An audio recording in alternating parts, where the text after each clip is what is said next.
Bom dia, então, irmãos. Vamos iniciar nossa escola bíblica dominical orando ao nosso Deus. Senhor Deus amado, te louvamos por mais este dia, Senhor, por podermos estar aqui para estudar a Tua Palavra e pedimos que nos ilumine agora com o Teu Santo Espírito, Senhor, para que possamos entender os Teus ensinos, as Tuas verdades, Senhor, especialmente hoje nessa doutrina tão polêmica e desgastante na história da igreja, Senhor, que possamos conhecer a verdade, Senhor, e nos submeter a ela, Senhor. E te oramos e pedimos isso em nome de Jesus Cristo. Amém. Muito bem, então o que a gente viu na aula passada? Tudo, né? De forma bem resumida, a gente passou um pouquinho assim, de forma rápida sobre a doutrina da salvação, né? Que a gente está estudando sobre salvação. Hoje, então, a gente vai ver, como eu já falei na oração, uma doutrina que não é muito bem quista por aí, né? Então, a gente vai ver decreto eterno, nesse sentido, né? Eleição e predestinação, né? Então, a gente vai tentar fazer isso tudo numa aula só. E, para começar, vamos abrir nesses dois textos, Efésios capítulo 1, 4 ao 6, e Romanos 8, 28 ao 30.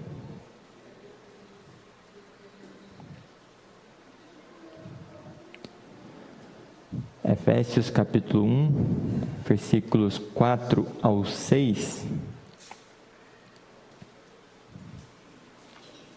Quem achou pode ler, por favor?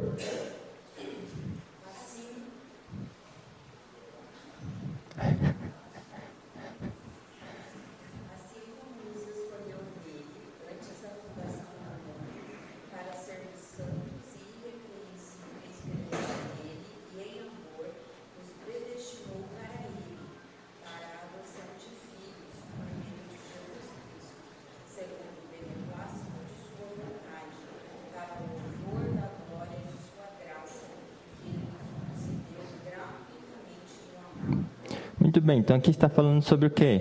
Uma escolha que foi feita quando? Antes da fundação do mundo, né? Tem um propósito aqui, né? Para sermos santos e irrepreensíveis perante Ele. Uma escolha que foi feita em amor, então Ele nos predestinou em amor para Ele, né? Por meio da adoção de filhos, por meio de Jesus Cristo, segundo a sua boa vontade, né? Então tem um propósito, tem um plano, tem uma vontade que é agradável, boa, que não é caprichosa. Ele selecionou, então escolheu alguns, e o objetivo, obviamente, principal de todas as coisas é o que está no 6, para louvor da glória de sua graça, né, que Ele nos concedeu, então, gratuitamente em Jesus Cristo, né? Então, o que a gente vai estudar hoje é sobre essa escolha, sobre essa predestinação. Então, peço que abram agora em Romanos 8, 28 ao 30, que é um texto famoso, especialmente o 28, mas depois também é o que é chamado de cadeia ou corrente dourada. Então, quem achou pode ler também, por favor. Sabemos que todas as coisas cooperam para o bem daqueles que amam a Deus, daqueles que são chamados segundo o seu propósito. Portanto, nós cremos que Deus não conheceu, também os predestinou, para serem conformes à imagem de seu Filho, a fim de que ele seja o primogênito entre muitos irmãos. Deus que predestinou, a esses também chamou. Deus que chamou, a esses também justificou. Deus que justificou, a esses também glorificou. Muito bem, então aqui, se vocês notaram palavras em comum nesses dois textos, a gente tem uma palavra que é bíblica, que se chama predestinação, certo? Portanto, toda e qualquer igreja tem que ter uma doutrina sobre predestinação. Apesar de quando a gente fala predestinação, a gente pensa na doutrina que eu vou expor nesta aula, todas as igrejas falam alguma coisa sobre predestinação, afinal, Cristo fala, né? Por meio da sua Sagrada Escritura. Então, a gente precisa entender o que é essa predestinação e como isso se aplica a nós, né? Então, primeiro eu vou começar falando sobre os decretos divinos, né? Então, o texto que eu já li, da Confissão de Fé de Westminster, que fala sobre o que Deus fez, né? Desde toda a eternidade, pelo muito sábio e santo conselho da sua própria vontade, o que Ele fez? Deus ordenou, livre e inalteravelmente, o quê? Tudo quanto acontece. É o que a gente falou sobre isso, ser o que diferencia teístas de ateístas. né? Se alguém é teísta, crê em um Deus, esse Deus ele deve ser então soberano. Se ele é soberano, ele ordenou livre e inalteravelmente, sem nenhuma pressão ou coerção ou qualquer coisa externa a ele, tudo quanto acontece. Porém, que é um ponto importante também, de modo que nem Deus é o autor do pecado, princípio máximo de toda a teologia, nem violentada é a vontade da criatura, nem é tirada a liberdade ou contingência das causas secundárias antes estabelecidas. Então aqui está falando sobre os decretos divinos, ou o decreto divino, né? Que Deus, na sua soberania, ordenou todas as coisas. Né? Pelo menos de certa maneira, como dizia Agostinho, ele ordenou todas as coisas, ativamente ou também permitindo. Então, para a gente lembrar exatamente o que é decreto divino, eu vou trazer aqui a pergunta do breve catecismo de Westminster, que nossas crianças estão estudando, que é a pergunta 7, que fala: que são os decretos de Deus? Resposta: os decretos de Deus são seu eterno propósito, segundo o conselho da sua vontade, pelo qual, para a sua própria glória, ele predestinou tudo o que acontece. Então, quando a gente fala de decreto e predestinação, são palavras muito ligadas. Certo? Então, predestinar, quando Deus decreta e ordena livre tudo o que acontece, quer dizer que ele já estabeleceu um destino, certo? De antemão, ou seja, ele predestinou. Então, quando a gente fala de predestinação, a gente pode falar em decreto divino. Apesar da predestinação que a gente vai tratar, ela vai ser específica ao destino da raça humana. Embora a gente vai falar um pouquinho, bem pouquinho assim, sobre anjos também, e Cristo também como eleito de Deus. Então, quando a gente fala de predestinação, a gente está falando sobre o fim nosso. Qual que é o nosso destino, certo? Para a vida do porvir, que é o que a gente vai tratar. Embora a predestinação pode ser de maneira geral sobre todas as coisas, né? Como a própria resposta aqui do breve catecismo fala ao explicar o que é decreto de Deus. Muito bem, então, a primeira coisa que eu quero falar antes da gente entrar em predestinação mesmo, são algumas características desses decretos de Deus. A primeira é que ele é eterno. Então, os decretos de Deus, eles são eternos no sentido que eles foram estabelecidos antes da fundação do mundo, certo? Deus ordenou todas as coisas quando? Não conforme a história vai desenrolando, ele vai ordenando e decretando, mas ele fez isso antes da fundação do mundo, certo? Então, nesse sentido, são eternos e também permanecem para todo sempre, né? Ele não vai alterar os seus decretos. Abram comigo nesses textos aqui, por favor. Efésios 1:4 a gente já leu, né? Então, Atos, alguém abre em Atos 15:18, outra pessoa em 2 Timóteo 1:9. Aí, quem achou pode ler, por favor, Atos 15:18.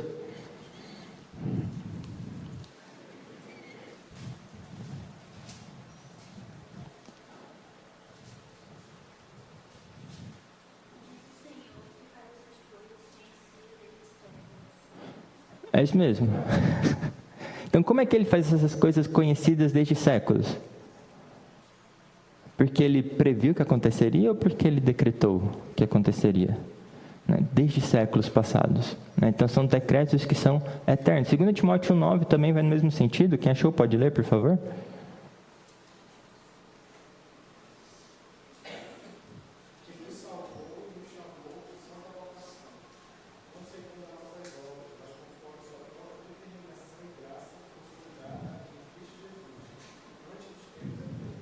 Então, sua determinação em graça antes dos tempos eternos. Então, os decretos de Deus, eles são eternos nesse sentido, foram estabelecidos por Deus antes da fundação do mundo, permanecem para sempre. Por que eles mudariam, se eles não fossem eternos? Então, se a gente pensar um pouco sobre quem é Deus, a gente vai entender que são de fato eternos. Porque ele só mudaria se ele fizesse o quê? Errasse alguma coisa e precisasse consertar. Deus erra? Ele pode errar? Não. Ou então, se ele não soubesse o que vai acontecer, e quando acontece ele precisa fazer alguma coisa. Se ele não fosse o que a gente chama de onisciente. Se ele não fosse onisciente, de repente o homem caiu, eu preciso decretar alguma coisa agora para salvar essa raça humana, ou pelo menos parte dela.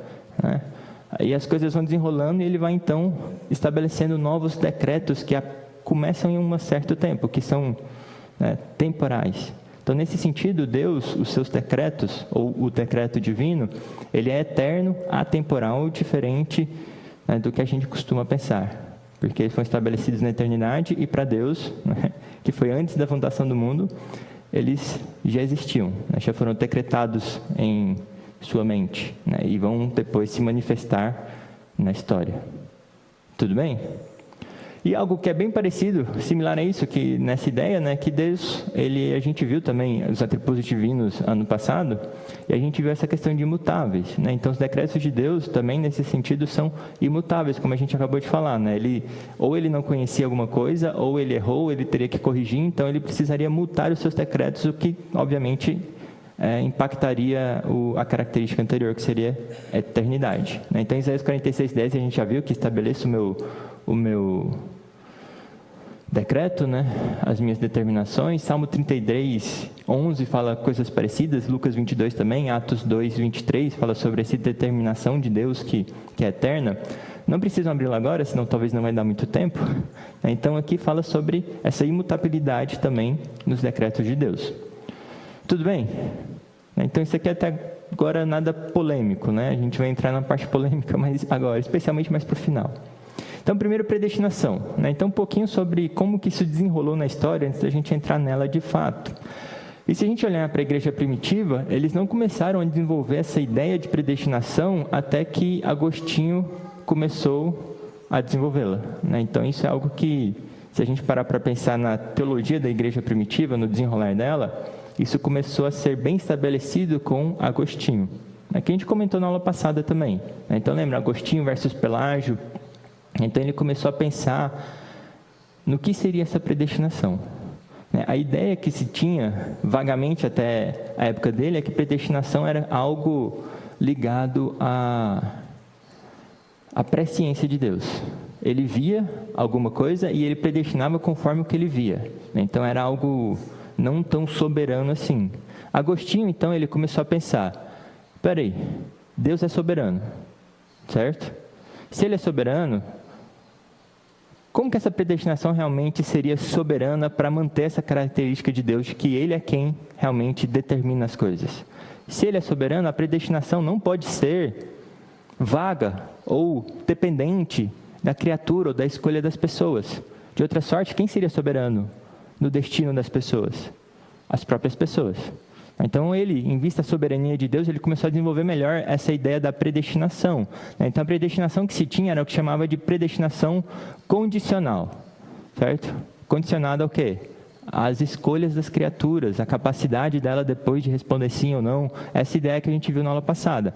Agostinho falando, a predestinação deve ser absoluta, né? Porque Deus, ele é, de fato, o soberano absoluto sobre todo a criação que ele fez. Então, ele começou a desenvolver essa predestinação absoluta, né? Chamada de absoluta, e a gente vai ver também no sentido que ela é dupla também.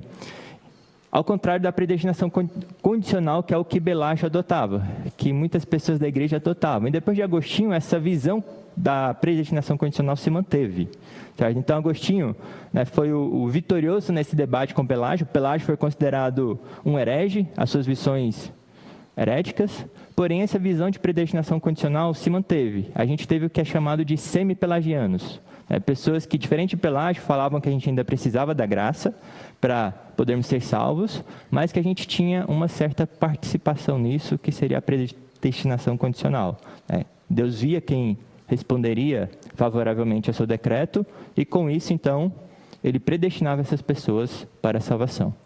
Certo? Então, essa visão continuou ao longo da história, inclusive na Idade Média, né? Então, a Igreja Católica Apostólica Romana, ela permitia essas duas visões de predestinação no meio da sua igreja, certo? A gente tem, por exemplo, Tomás de Aquino, que é um teólogo bem conhecido, a Igreja Católica também respeita bastante ele. Ele tinha a mesma visão de Agostinho. Predestinação era absoluta, não dependia de qualquer condição, de qualquer questão na criatura. Deus predestinava independente do que as criaturas fizessem. Já vários outros teólogos da mesma época tinham a visão da predestinação condicional. Então a igreja falava, tudo bem, as duas podem acontecer, vamos dizer que nenhuma delas são heréticas, né? O único requisito era afirmar o que falava lá em 1 Timóteo 2, 3 e 4. Abram lá, por favor. Então, você podia ter qualquer visão de predestinação, qualquer uma dessas duas, né? Desde que você afirmasse o que está escrito em 1 Timóteo 2, 3 e 4. Que também é um texto bem conhecido. Então, quem achou pode ler, por favor.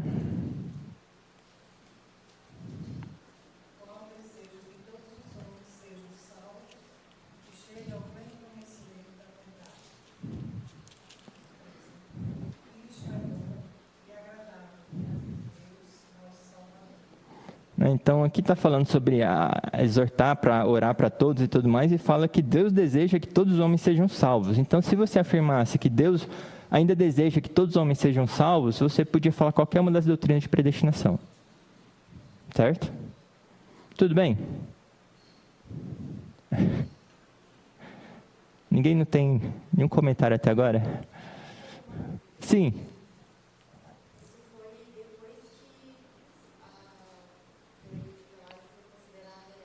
Uhum. A sua visão de predestinação condicional não estava ligada. O ponto principal que foi considerado heresia de Pelágio é que você não precisava da graça de Deus para ser salvo. Ou seja, independente de Deus, do que Ele faça, eu consigo conseguir a minha justiça para diante de Deus ser considerado justo e entrar no céu. Então, essa parte foi considerada heresia. Agora, a visão que ele tinha de predestinação condicional, que era essencial para a sua visão de independente da graça, né? Ele ainda era aceita por muitas pessoas. Certo? Tudo bem? Tem esse texto aqui também de 1 Timóteo 2, acho que todo mundo aqui é calvinista, né? Ninguém levantou nenhuma objeção contra ele. Geralmente ele é usado para quê? Se Deus deseja que todos são salvos, como é que ele predestina só alguns? Ou por que ele faz isso? Como é que isso funciona? Pergunta. Como é que ele deseja que todos sejam salvos e ele não salva todo mundo? Falta poder em Deus? Ele não tem capacidade? É isso?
E até mais do que isso, né? Quando a gente fala da vontade divina, é um pouco difícil entender isso, que a gente tem o que a gente fala de vontade decretiva, né? E também a sua vontade onde ele se agrada e tudo mais, ou sua vontade perceptiva e tudo mais. Então, a gente tem, por exemplo, Deus não deseja que ninguém quebre os seus mandamentos. Mas as pessoas quebram. Quebram. A gente viu como o desenrolar da história mostra também quais são os decretos de Deus, né? Porque ele permite, e mesmo ele permitindo, ele não é o autor do mal, como a gente viu o caso de José, né? Onde os seus irmãos intentaram o mal contra ele, mas Deus intentou o bem. E ele não violentou a vontade dos irmãos de José, eles são responsáveis por isso, mas o que ele decretou foi para o bem. Certo? Da mesma maneira, Deus deseja, ele tem o que a gente fala de um amor. Quando a gente fala de amor de Deus, a gente não fala sobre um tipo só de amor. Certo? A gente tem um amor onde ele é benevolente para as pessoas, onde ele não deseja a morte do ímpio, ele não se agrada nisso, ele não tem prazer nisso. Deus não é mau, malévolo, como Satanás é, ou algumas criaturas, e muitas da raça humana são, ou quase todos, ou todos são em sua natureza corrompida. Deus, ele é bom, certo? Então, nesse sentido, ele ama todos, ele não deseja o mal de todos. Que tipo de Deus desejaria que alguns fossem de fato condenados em seus pecados? Então aqui está falando sobre o caráter de Deus. Deus é bom, Deus deseja o bem para as pessoas, tanto que ele faz coisas boas, seria o amor beneficente. Ele faz cair chuva também sobre quem? Só sobre as pessoas boas, que foram predestinadas para a salvação? Não, faz cair sobre todos. Certo? O último tipo de amor, que é aquele tipo de amor que é feito somente para Cristo e aqueles que estão em Cristo, que não cai sobre todos, seria o de complacência, o que ele tem prazer. Então, esse não é todo mundo que recebe, é só aqueles que estão em Cristo. Quando Deus deseja que todos sejam salvos, não quer dizer que ele realmente... Só quer dizer que ele é bom, certo? É seu caráter, que é um Deus que é perfeito, santo, majestoso. Que tipo de Deus seria um que tem um mau caráter de não desejar o bem para todos. Mas isso não quer dizer que vai atrapalhar ou vai contra a sua justiça, a sua santidade, de forma que a sua justiça e a sua santidade permanecem também e ele vai punir o ímpio. Certo? Tanto que mais para frente, em 2 Timóteo, fala que é para disciplinar como os que se opõem, né, à doutrina de Deus, na expectativa de que Deus lhes conceda o arrependimento e a volta à sensadez. Então Deus é quem vai conceder também essas coisas. Ele é o soberano sobre todas as criaturas. Certo? Então esse texto aqui de Timóteo também, ele não vai contra o que a gente vai ensinar sobre predestinação. Ele só fala sobre quem Deus é. Certo? E a gente vai ver sobre todo o ser de Deus que faz com que a sua santidade, a sua justiça, todas as suas perfeições se mantenham, de certa maneira, em perfeito equilíbrio, se é possível colocar assim diante de Deus. Tudo bem? Sim, pastor. Esse texto que ele é bastante difícil, você já colocaram várias questões aí, né? Leandro também. A gente precisa lembrar, acredito que você até vai falar isso mais à frente, mas me perdoe se eu estiver antecipando aqui. A gente precisa lembrar também a questão do contexto, né? Quando é que foi escrito isso? Né? Quando que Paulo escreveu? Como é que funcionava o mundo naquela época? Como era a mente, tanto do judeu quanto do gentio? Não é? Então, quando em outros lugares também a Bíblia fala em todos, ou o mundo todo, não é? A gente sempre precisa lembrar disso. Não é? Esse todos aí, que deseja que todos sejam salvos, o Leandro deu uma pincelada nisso, está tratando também sobre judeus e gentios. Então, ele deseja que todos, tanto judeus quanto gentios. Nós vemos na palavra que nem todo judeu vai ser salvo, como também nem todo gentio. Né? Mas então, gente do povo judeu, como gente do povo gentio. Então, esse todo também, ou todos aí, tem a ver com isso também. Né?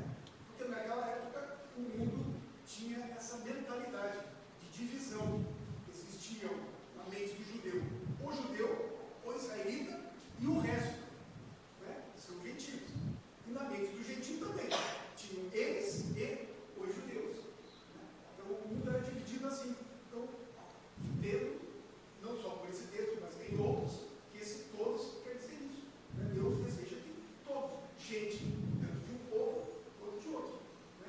Abrangendo o mundo todo, então. Não é uma salvação exclusiva ao povo, à etnia de Israel. Então, eu acho que seria interessante a gente lembrar de como funcionava a mente do povo, né? Nessa época. Tem toda Jerusalém foi para ver Jesus Cristo crucificado. Não foi todo mundo, todo e qualquer um, né? É uma forma de falar, né? O todo que olhar para Cristo, né, será salvo. Não significa que só olhou foi salvo, né? Como a gente viu lá na crucificação dele, muitas pessoas que não foram, né?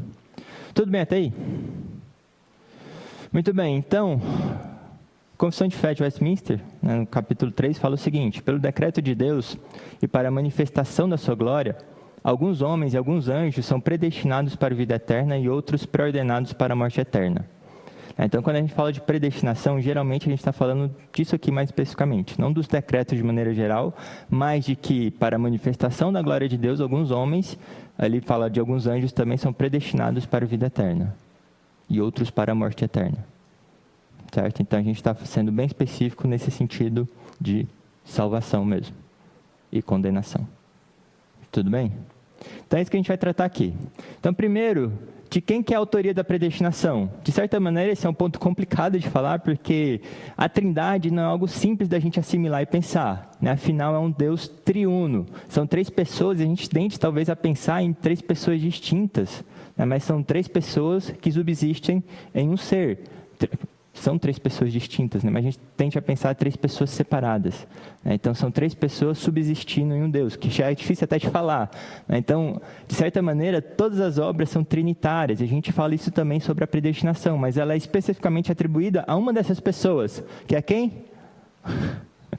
Essa é a parte talvez mais fácil da aula, né?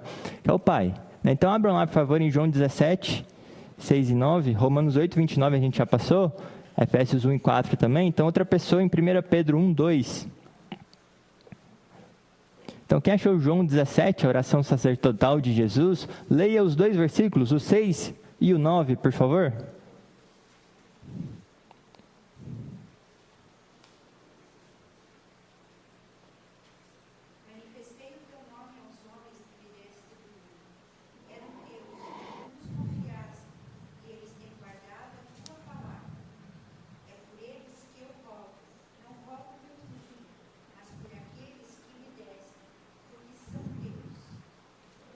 Então aqui fala sobre o Pai ter escolhido, dado a Jesus Cristo e tudo mais, né? O Pai foi quem predestinou essas pessoas e os entregou, então, a Jesus Cristo para ser o povo redimido por Ele.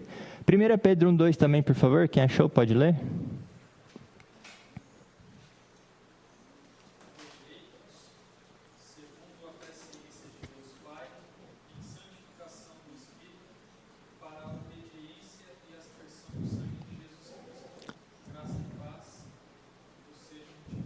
Então, eleito segundo o Deus Pai. Então, essa obra da predestinação, ela é particularmente atribuída a Deus Pai.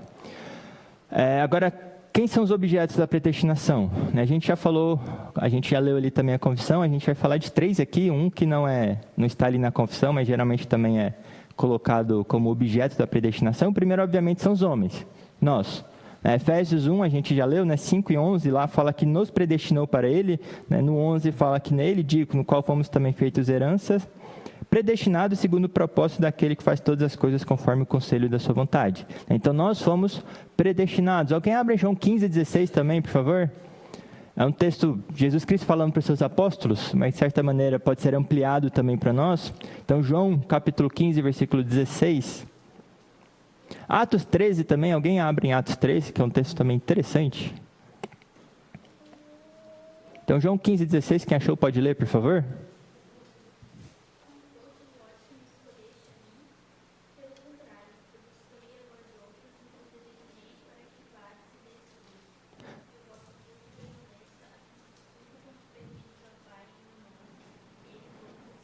Então, o texto até um tanto forte, não foram vocês que me escolheram.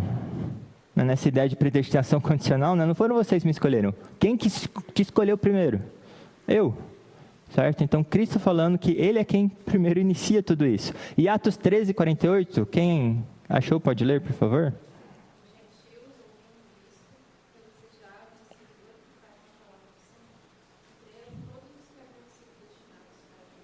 Então, quem pôde crer? Todos os que foram destinados para a vida eterna. Então, quando a gente fala, porque Deus amou o mundo de tal maneira que deu o seu filho unigênito para que todo que nele crê, quem pode crer? Todos aqueles que foram destinados para a vida eterna. Esses são os que podem crer. Os demais permanecerão incrédulos, são incapazes de crer. Então, todos aqueles que foram escolhidos, predestinados para a vida eterna. Também fala sobre os anjos, Então, 1 Timóteo, a gente não vai falar, nem ficar aqui falando sobre anjos, interessa mais a nossa parte, mas anjos também tem essa ideia. Alguém lá abre em 1 Timóteo 5, 21, por favor? E quem achou pode ler.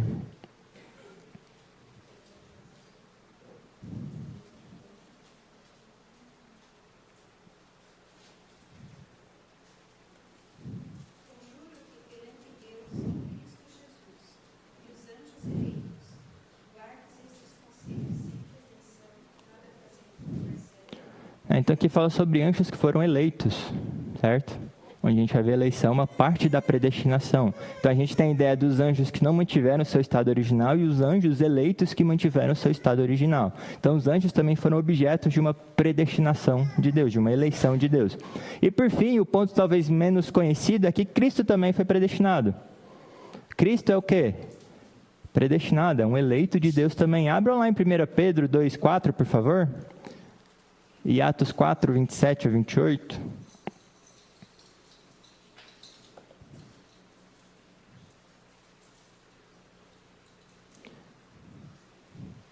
Então, quem achou Pedro, pode ler, por favor, 1 Pedro 2, versículo 4.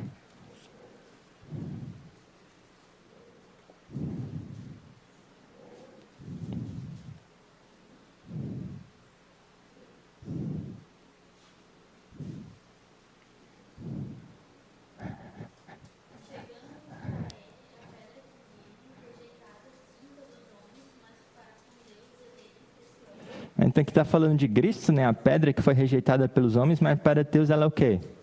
Além de preciosa, ela foi eleita, certo? Cristo foi eleito como a pedra eleita. E Atos 4, também é um texto bem conhecido, eu vou ler esse aqui. Atos 4, 27 e 28 fala: porque verdadeiramente se ajuntaram nesta cidade contra o teu santo servo Jesus, o qual ungiste, Herodes e Pôncio Pilatos, com gentios e gente de Israel, para fazerem tudo que a tua mão e o teu propósito predeterminaram. Então aqui está falando sobre a vida de Cristo, sobre o seu sacrifício, sobre como Deus predeterminou esse destino de Cristo de ser quê? Morto por nós. Então Cristo também foi objeto da predestinação de Deus Pai, ao ser então eleito para ser o nosso mediador, para ser aquele que morre por nós, para resolver de fato o nosso problema de falta de justiça, certo? De pecado, né? De perdoar os nossos pecados. Que é o que a gente coloca ali, por exemplo, na confissão de fé. No capítulo 8 fala que aprove a Deus, em seu eterno propósito, escolher e ordenar. E aqui, o que significa escolher e ordenar? Predestinação, a gente fala exatamente essas palavras, né? Deus escolhe, elege e ordena o fim daqueles. Da mesma maneira, Deus escolheu e ordenou o Senhor Jesus, seu Filho unigênito, ou predestinou, né?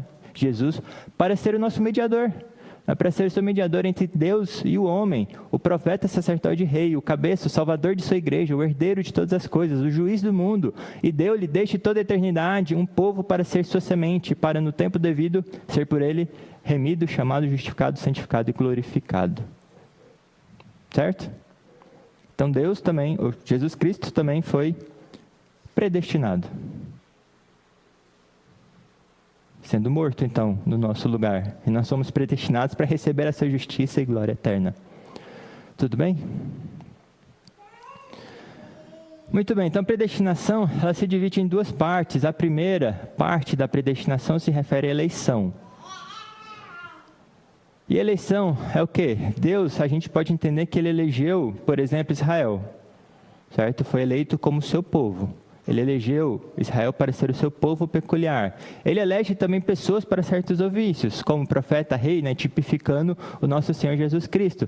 E por fim, que é o que a gente vai tratar aqui, né, a eleição, que é a predestinação que se refere aos que foram eleitos para serem filhos de Deus. Então, abram lá em 1 Coríntios 1, 27 ao 28, e 2 Pedro 1, 10. Quem achou 1 Coríntios 1? Pode ler, por favor, 27 e 28.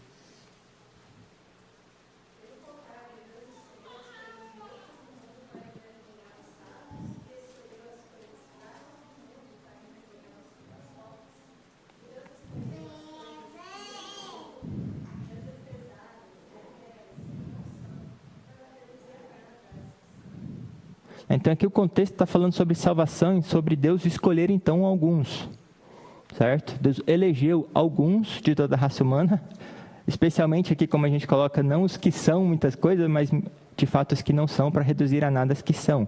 Então Deus elegeu alguns para serem salvos, certo? Que é o contexto ali do final desse capítulo, está falando sobre salvação. E 2 Pedro 1,10, quem achou pode ler?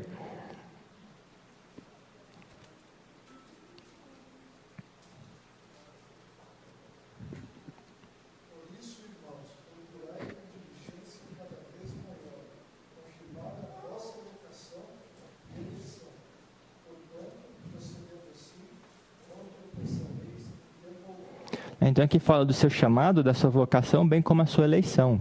Não somente fala que isso existe, mas muito pelo contrário, ou muito mais ainda, ele exorta a gente para fazer o quê? Confirmar essa eleição.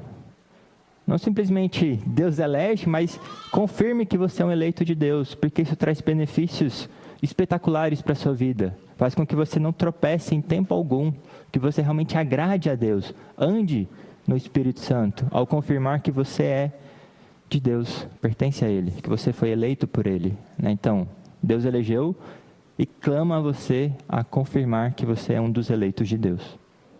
Tudo bem?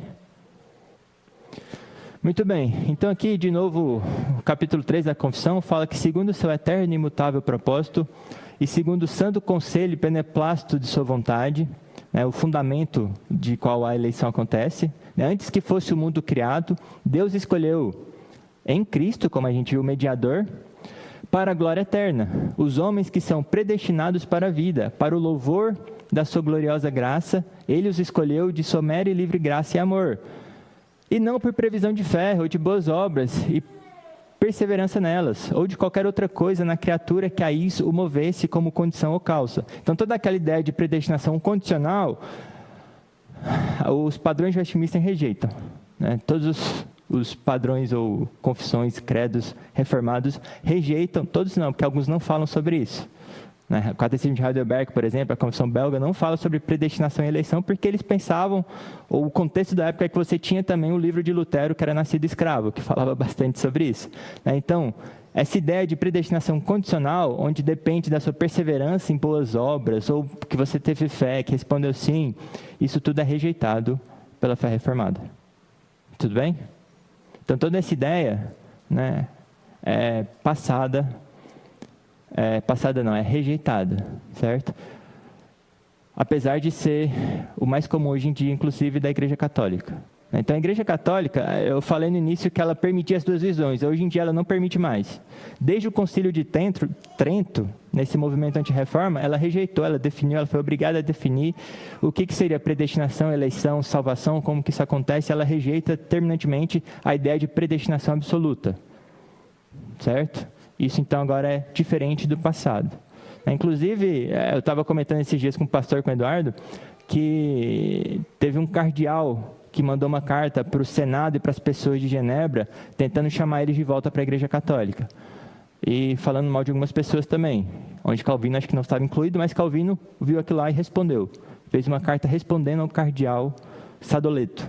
Aí ele falava que a Igreja Reformada agora ela é atacada por duas seitas, né? Os anabatistas, que não tem nada a ver com os batistas, e a Igreja Católica, que estão atacando a doutrina que eles recuperaram. E ele, inclusive, fala que o cardeal fala que vocês estão quebrando, né, para a cidade de Genebra, vocês estão quebrando com 1.500 anos de tradição.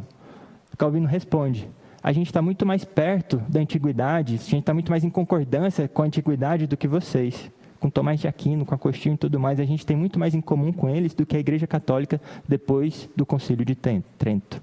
Que não tem nada a ver, tem muito menos a ver com a Igreja Católica mais primitiva, né, ou mais antiga, na verdade. Tudo bem? Então, toda essa ideia de predestinação que a Igreja Reformada adota é a que Agostinho desenvolveu, foi mantida por Tomás de Aquino, que os reformadores mantêm, Lutero manteve, Calvino manteve e tudo mais. Certo? Eles não mudaram em nada o que Tomás de Aquino já falava. Tudo bem? Muito bem. Então, a eleição, ela não é condicional, mas incondicional, né? Então, Romanos 9:11, não depende de quem quer ou de quem corre. 2 Timóteo 1:9 a gente também já leu, né? Então, essa ideia eu espero que já esteja claro o suficiente. Tudo bem? Então, ela é incondicional, no sentido que você não é eleito com base em nada que há em você. Certo? Tudo bem até aí? Muito bem, então agora qual que é o propósito da eleição? O primeiro propósito, mais claro, obviamente, que é revelado nas Escrituras, é que a eleição é para a salvação, né, que está em 2 Tessalonicenses 2:13. Né? Então não vamos ler lá, porque talvez vai faltar tempo, né, mas esse é o propósito claro, vocês foram eleitos para a salvação, certo? A eleição, então, é para ser redimido, salvo por meio de Jesus Cristo e entrar no gozo eterno do nosso Deus e Pai. Tudo bem? Outro propósito também que é interessante observar é que a eleição é para a santificação, certo? Segundo Pedro fala, Efésios 1 também, que é o que a gente estava, é bem claro nisso, né? Então, Efésios 1:4, alguém leia lá de novo, por favor?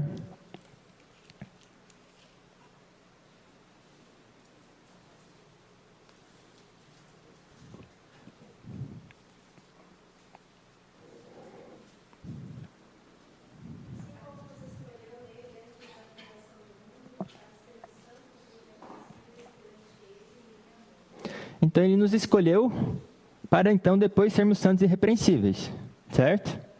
Então, a eleição é para a santidade. Se a gente inverter a gente continua sendo lógico, razoável ou não? Se a santificação é o que nos leva à eleição, aqui o texto seria errado, não é? Se a eleição é para salvação, para santificação, não pode que a santificação vai ser para eleição. Isso seria irracional. Então, como é que a gente afirma que a predestinação e a eleição é com base na nossa santificação? Isso está errado, porque o propósito, o objetivo da eleição é para a nossa santificação, e não o contrário, certo? Se a gente troca a ordem aqui, a gente faz crime contra o texto, tudo bem? Então, o propósito da eleição é para a nossa santificação. Muito bem, então, mais um texto aqui da Confissão de Fé, agora no capítulo 16, fala que estas boas obras, feitas em obediência aos mandamentos de Deus, são o fruto e as evidências de uma fé viva e verdadeira. Por elas, os crentes manifestam a sua gratidão, robustecem a sua confiança, edificam seus irmãos, adornam a profissão do Evangelho, fecham a boca aos adversários e glorificam a Deus, de quem são feitura, criados em Jesus Cristo para isso mesmo, a fim de que, tendo seu fruto em santidade, tenham no final a vida eterna. Então, para que servem as boas obras? Não é para salvação. Elas vêm depois. Como está lá em Efésios 2, também capítulo 10. Né? Nós fomos criados, então, redimidos para as boas obras que Deus preparou de antemão. Então, essas boas obras têm benefícios maravilhosos também. Desde a nossa confiança, né? Confirmação da nossa vocação e eleição, como até calar a boca das pessoas e, obviamente, o nosso fim principal, que é glorificar a Deus. Né? Que todos queremos atingir esse fim, né? Glorificar ao nosso Deus. Tudo bem? E o propósito final, então, é esse. Glorificar a Deus. Como Efésios 1 fala bastante nesse hino que traz glória a Deus, né? Capítulo 1, versículo 6, para o louvor da glória da sua graça, né? Versículo 12, então, de novo, né? A fim de sermos para o louvor da sua glória, né? E versículo 14, até o penhor, até o resgate da sua propriedade, em louvor da sua glória. Né? Então, para a glória de Deus, essa eleição, essa predestinação foi tudo para que o nome de Deus seja exaltado e glorificado. Então, afinal, não há Deus como esse que, mesmo nós, pecadores e rebeldes, Ele enfia o seu Filho unigênito, para morrer por nós, ainda em nossos pecados, para então nos redimir e sermos feitos povo santo. Tudo bem? Não há outro Deus como esse. Né? Até se a gente olhar mitologia e tudo mais por aí, não existe isso. Primeiro, a gente sempre tem alguma gratificação ao Deus daquela mitologia para ser aceitável a Ele. Conosco, ao contrário. Deus primeiro se torna aceitável por nós. Nós nos tornamos aceitáveis a Deus por meio de Jesus Cristo, né, que aplacou a ira de Deus, que morreu por nós e fez então com que nós agora pudéssemos caminhar nessas boas obras, e tudo isso para a glória dele. Tudo bem? Muito bem, então, outro ponto é que a eleição é em Cristo. Né? Como a gente já falou, ele é o mediador, né? Ele foi destinado para isso. Né? Então, os eleitos são aqueles que estão em Cristo, como a gente lê em Efésios 1:4. Ele nos escolheu nele. Né? E aqui a gente tem nele, ele, Cristo amado. Né? A gente fala Cristo várias e várias vezes aqui. Né? O Espírito Santo em Efésios 1, de 3 ao 14, fala de Cristo não poucas vezes. Né? Então, nós fomos escolhidos nele. Ele é quem nos redimiu, ele é quem pagou o preço, e nele nós fomos, então, salvos. Todos que estão nele, o segundo Adão, como a gente falou de Romanos 5 na aula passada, né? Aqueles que estão no primeiro Adão, debaixo do primeiro Adão, e nós que estamos debaixo desse segundo Adão, que cumpriu perfeitamente toda a justiça de Deus que é imputada a nós.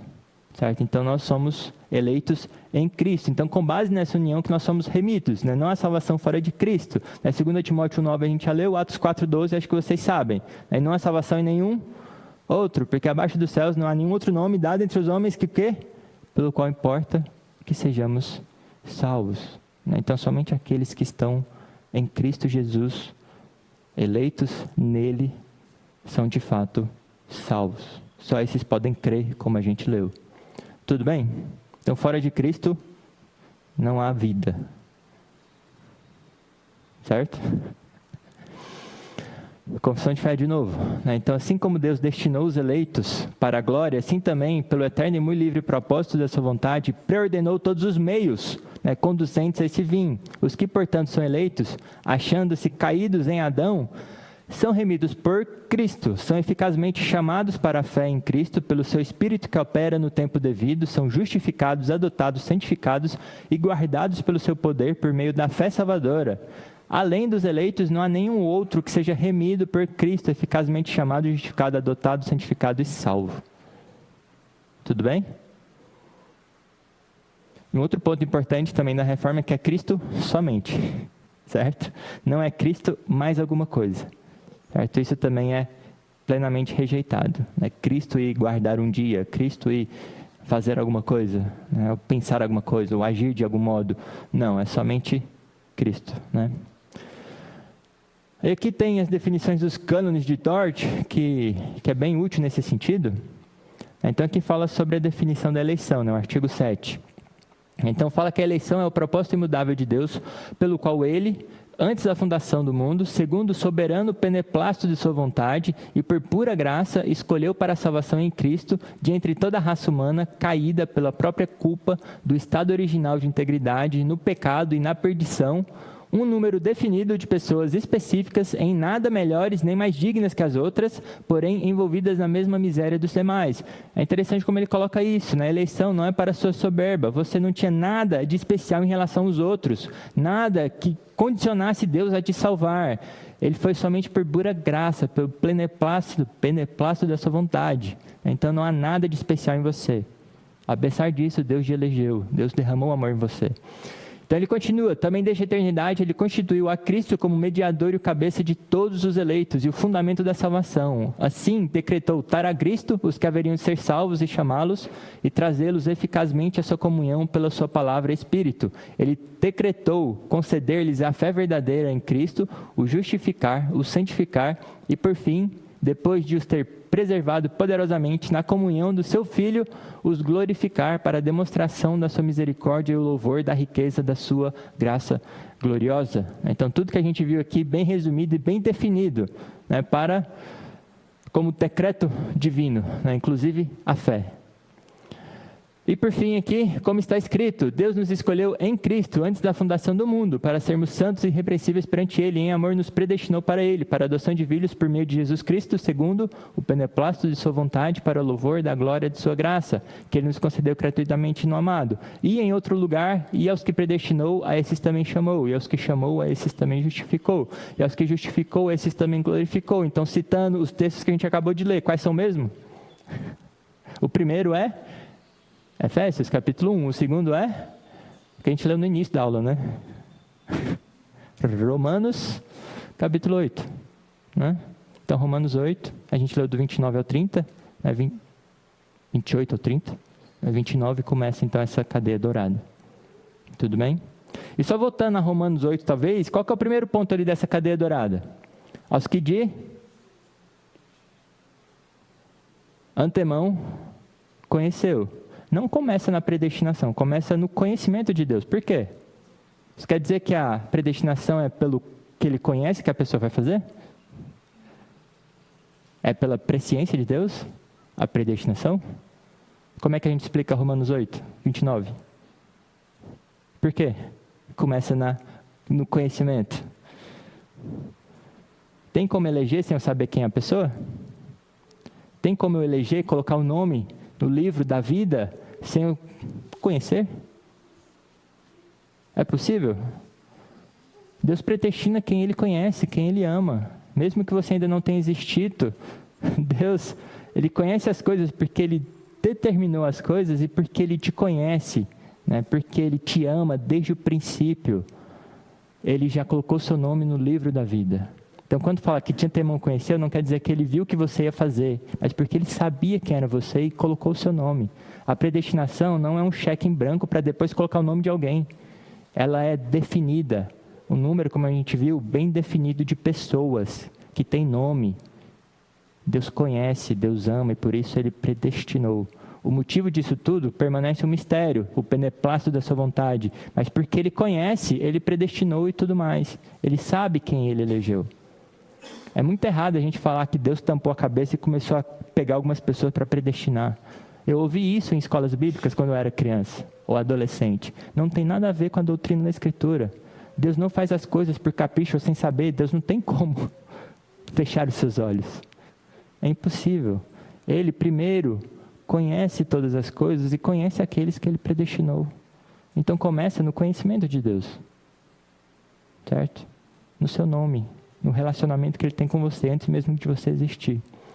E por isso, então, predestinou, chamou, justificou e glorificou.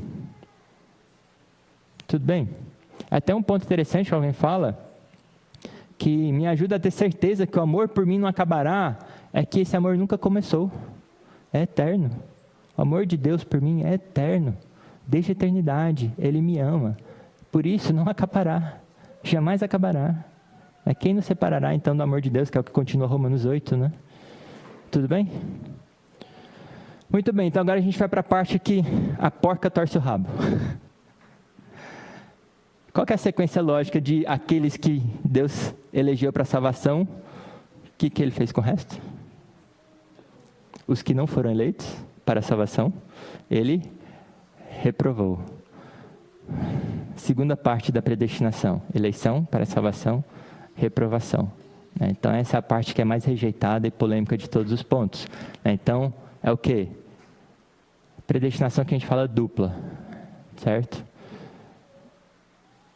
Como a gente fala que Ele ordenou todas as coisas, e tem aquela palavra que alguns não gostam, mas outros gostam bastante dos teólogos, que é permitiu também.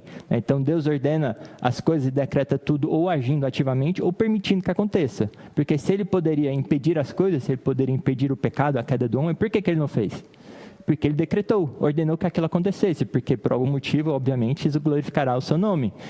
A mesma coisa fale aqui na parte dos decretos. Se Ele elegeu só alguns, quer dizer que Ele rejeitou os outros. Não é que Ele elegeu alguns e os outros Ele não pôde fazer nada, ou alguma coisa nesse sentido. Então, a sequência lógica é, se eu escolhi alguns, os outros quer dizer que eu rejeitei, reprovei. Certo? Então, tem dois lados da mesma moeda. A predestinação vai ter esses dois lados, não tem como escapar. Tudo bem? Então, a gente vai tratar um pouco, não muito, né, mas um pouco, até porque nosso tempo acabou, sobre a reprovação. Né? Então, Agostinho também ele já ensinava sobre isso. Né? Não é algo novo na história da igreja, muito pelo contrário. Né? Então, a doutrina da reprovação, tanto quanto a eleição, era ensinada por Agostinho, mas ela é rejeitada por praticamente todos que não são reformados. Certo? Como católicos, luteranos também, depois eles mudaram a sua visão soteriológica, arminianos, metodistas e tudo mais, eles rejeitam essa parte da reprovação.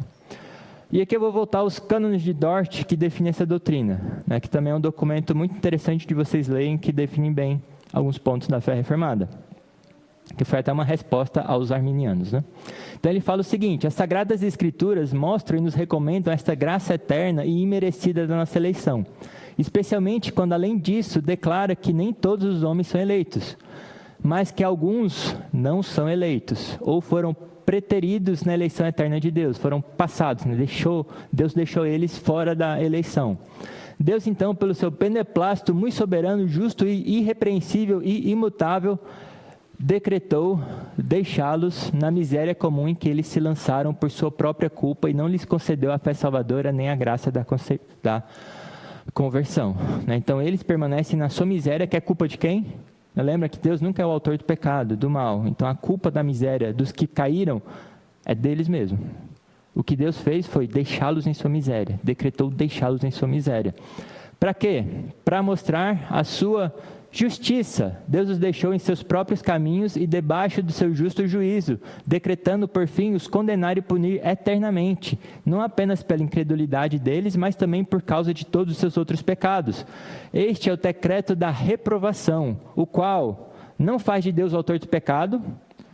Entre parênteses, muito importante, o só pensar nisso é o quê? Blasfêmia. Certo? Deus não é o autor do pecado e não vai criar, como a gente vai ver, mal nas pessoas para que elas sejam rejeitadas. Então, Deus não decretou que existisse mal no coração das pessoas. Elas são culpadas por esse mal, por essa incredulidade e perversidade. Antes, então, voltando ao texto, antes o revela como terrível, irrepreensível e justo juiz e vingador do pecado, que vindicará a sua santidade. Certo? Lembrando que Deus é tanto amor, bondade, misericórdia, como justiça e santidade, certo? Então, ele não prejudica nenhum dos seus atributos, do seu ser, de quem ele é, do seu caráter, manifestando, então, a sua justiça na vida dessas pessoas. Tudo bem? Então, as Escrituras, elas não falam muito sobre esse ponto, mas é uma conclusão lógica e, como coloca aqui também, o pouco que diz é suficiente. Para isso a gente vai abrir só em Romanos, que é o suficiente para a gente pegar esse tema, que é Romanos 9, um dos capítulos mais importantes sobre eleição. Eu vou ler ali, eu vou ler 3 ao 22, não vou ler picado não. Então, começa assim, Romanos 9, 13 até o 22. Como está escrito, amei Jacó, porém me aborreci de Esaú. Então aqui está falando da eleição e da reprovação. Então Deus elegeu Jacó e reprovou Esaú. Que diremos, pois? A injustiça da parte de Deus? Paulo é enfático. As palavras aqui talvez não sejam tão enfáticas em português, mas é de modo nenhum, jamais. Pois ele diz a Moisés, terei misericórdia de quem me aprover ter misericórdia, e compadecer-me-ei de quem me aprover ter compaixão. Assim, pois, não depende de quem quer ou de quem corre, mas de usar Deus a sua misericórdia. Porque a Escritura diz a Faraó, para isto mesmo te levantei, para mostrar em ti o meu poder e para que o meu nome seja anunciado por toda a terra. Logo, tem ele misericórdia de quem quer e também endurece a quem lhe apraz. Tu, porém, me dirás, de que se queixa ele ainda? Pois quem jamais resistiu à sua vontade? Quem és tu, homem, para discutires com Deus? Porventura, pode o objeto perguntar a quem o fez, por que me fizeste assim? Ou não tem o oleiro direito sobre a massa para do mesmo barro fazer um vaso para honra e outro para desonra? Que diremos, pois, se Deus, querendo mostrar a sua ira e dar a conhecer o seu poder, suportou com muita longanimidade os vasos de ira preparados para a perdição? Bem claro, né? De certa maneira. Aqui está falando que Deus tem esses vasos para desonra. Bem claro entre aspas, né? Não é um texto fácil de tratar, né? Até se a gente pensar aqui, né, tem questões como supralapsariano, infralapsariano, como é que é essa questão de barros, né? Foi da masa caída já que Deus então preparou vasos para honra e outros deixou para desonra? Né? Como é que é essa perdição? O fato é que as Escrituras é no mínimo clara em falar que existe essa doutrina da reprovação. Certo? Deus elegeu, amou a Jacó, e aborreceu ou odiou Esaú, que permaneceu no seu pecado, na sua miséria, e será então condenado, vindicando então a santidade de Deus. Certo? Então, uma doutrina bíblica, que alguns até colocam, acho que Calvino falava decretus horribili, né, que é uma coisa de fato que a gente tem que pensar com bastante calma sobre isso. Entender a soberania de Deus. Então, a gente não está falando isso aqui simplesmente para falar alguma coisa trivial, né? Algo extremamente sério, mas que traz glória a Deus. Que nós entenderemos talvez melhor quando Ele manifestar a sua santidade, de fato, a gente entender quem Deus é. Talvez até a gente entender perfeitamente quem Deus é, a gente não vai entender a abominação que é o pecado. E a justiça que é essa reprovação e a condenação dessas pessoas, e a graça que de fato é a nossa eleição, certo? Então, um tema que é difícil falar em pouco tempo, em uma aula só, mas é algo que existe, né? Então, o último ponto aqui, o penúltimo ponto, é que a grande diferença entre eleição e reprovação é a forma com que Deus age, que é sempre importante pensar nisso. Quando a gente fala da eleição, a gente fala que Deus está de fato agindo ativamente. Ele é quem nos dá fé, Ele é quem nos regenera, Ele é quem toma o primeiro passo. Então a gente fala que é uma forma positiva. A eleição, Deus age de forma positiva. A reprovação não. Deus não cria mal na pessoa, Deus não age de forma positiva. Ele permite que ela se afunde cada vez mais em sua miséria. Então aqui é um ponto que a gente fala que é negativo. Ele não age de forma ativa na reprovação, ele age de forma negativa, ou passiva, se você não for contra essa palavra. Então, na eleição, Deus está ativo, regenerando e produzindo fé. Na reprovação, Deus está passivo, não produz incredulidade no coração dos reprovados. A grande pergunta é, mas não é Deus quem endurece, como a gente leu ali? Endurece a quem lhe apraz? Como que significa, como é que a gente entende esse endurecer de Deus? Então, o primeiro ponto que está Diácono 13, que a gente falou que várias vezes, é que Deus não é o autor de pecado. Então, como é que Ele endurece? Se a gente for em Romanos 1, 24, fala o quê? Que Ele, então, os entregou, certo? Depois de ter todas as incredulidades, ter rejeitado a Deus, trocado a sua glória, Deus, então, os entrega. Então, o ponto que a gente não vai ter muito tempo para tratar aqui é que o endurecimento já é uma condenação, que Deus permite que eles Deixa de refrear, né, pelo seu Espírito Santo o pecado e a miséria daquelas pessoas e permite que elas se afundem cada vez mais na miséria que elas escolheram e buscam para si. Certo? Então, endurecimento aqui, a visão mais comum, mais geral, é que não é algo ativo de Deus, mas é já uma condenação onde Deus deixa de refrear, a sua graça deixa de atuar como atua em nós. Tudo bem? E por isso, então, serão condenados justamente nos seus pecados. Certo? É pouco tempo para isso, né? Mas a gente já tratou várias vezes aqui sobre predestinação. Isso aqui é uma visão talvez um pouco geral. Se você ainda tiver questões para tratar sobre isso, procure a gente, né? Procure o conselho, procure as pessoas mais maduras na fé para a gente discutir esse ponto que geralmente é tão difícil para a gente. E para encerrar, eu quero encerrar da seguinte forma, né? Que a eleição, essa não é uma doutrina que traz glória para a gente, como a gente falou. A gente não tinha nada que merecia, como os cânones de Tort colocaram, nada em nós que de fato merece a salvação. Mas tudo isso aqui é para a glória de Deus, né? Então tudo isso aqui não é baseado em nós, mas é para a glória do nome do nosso Senhor Jesus Cristo. E 1 Coríntios 4:7 fala, pois quem é que te faz sobressair? E que tens tu que não tenha recebido? E se o recebeste, por que te vanglorias, como se não tiveras recebido? Então não se vangloriem, não achem que vocês conquistaram, mereceram, mas vocês receberam gratuitamente no amado. Então isso é para que vocês, então, exaltem a Deus pela sua eleição, confirme a sua vocação, a sua eleição, para que vocês andem em santidade, Deus se deleite na sua vida de santidade e que isso traga, então, glórias a Deus. Tudo bem? E cuidado ao falar dessa doutrina também, né? Tenham calma ao falar dessa doutrina por aí, especialmente com novos na fé. Alguma questão, alguma dúvida que vocês queiram falar antes da gente encerrar?